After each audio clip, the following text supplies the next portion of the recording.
When we talk about slavery in Nigeria, Badagry is the first place that comes to mind.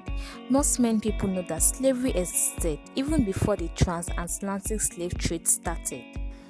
The pre-existing slavery in Nigeria made it easy for the Americans and Europeans to introduce the slave trade to Nigerian empires. Most influential people or nations already had slaves by conquering weaker nations and capturing the able-bodied men and women as workers in their farmlands and homes. These slaves were captured through wars, payments of debts, gifts, and so on. The chiefs had large farmhouses containing 100 to over 1,000 souls. Slaves were used to grow okra, beans, maize, yams, and vegetables, which were marketed locally and also distributed all over localities. The wealthy people gained more respect from the number of slaves that they owned. A man's economic and social status were assessed by the number of slaves he possesses. This type of slave is known as domestic slavery. These slaves were employed by kings, queens, chiefs, and wealthy people. Around 1736, a notable transaction that changed the town of Badagry from a peaceful settlement into a slave port is said to be the innocent welcoming of a Dutch trader who settled in a nearby town from the west of Nigeria. He is believed to have found a new home in Hapa while hiding from a great African chief who wanted him dead for unknown reason.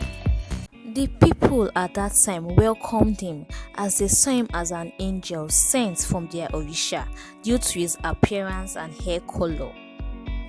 The Dutch settler mixed well with the people. They even gave him a small piece of land to farm. He was locally known as Yovo. He later acquired the land and took ownership of it in a way that betrayed the people who initially thought he was one of them. After acquiring the land, the Dutch settler transformed the town into a trade center which brought more Europeans into the land. The Portuguese and Brazilians had settled in the land after a while, and this opened the gates for the extensive slave trade in that area.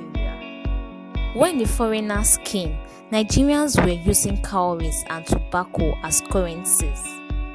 The Europeans refused to trade with these currencies and introduced a trade by barter system. An umbrella was given in exchange for 40 slaves. A big common gun traded for 100 slaves, and the smaller guns were for 40 slaves. Mirrors did not have a constant price. Some sold for 5 slaves while some were sold for 10 slaves. A bottle of gin was sold for 40 slaves. Europeans were bringing more items such as iron, cotton wool, linen, metal wares, wines in exchange of slaves. The slave owners, hearing the items being owned out to buy slaves, started bringing down their slaves down to Badagry in exchange for the listed items. It was confessed that the prospect of transatlantic slave trade resulted into tribal war in Yoruba land as kings and chiefs who had taken part in the European slave merchants went all out to wage war on other towns and villages with the sole aim of getting slaves to be exchanged for wines and guns. Hundreds of thousands of men, women, and children were forcefully captured and sold as slaves to the Europeans and Americans. Imagine walking over a long distance, bound in heavy chains to the next person. The chains were about 50 meters long and could easily hold 100 slaves by the neck. Since the major slave port was on the Badagry Lagoon and the merchant ship couldn't go to it, the slaves had to take a boat right to the other side of the lagoon. On getting there, they had to walk a long distance to the point of no return where the slave masters were waiting for them. It was really a pathetic experience. One would not pray for such to repeat itself. The story continues in the next episode. Kindly click on the subscribe button to get notified.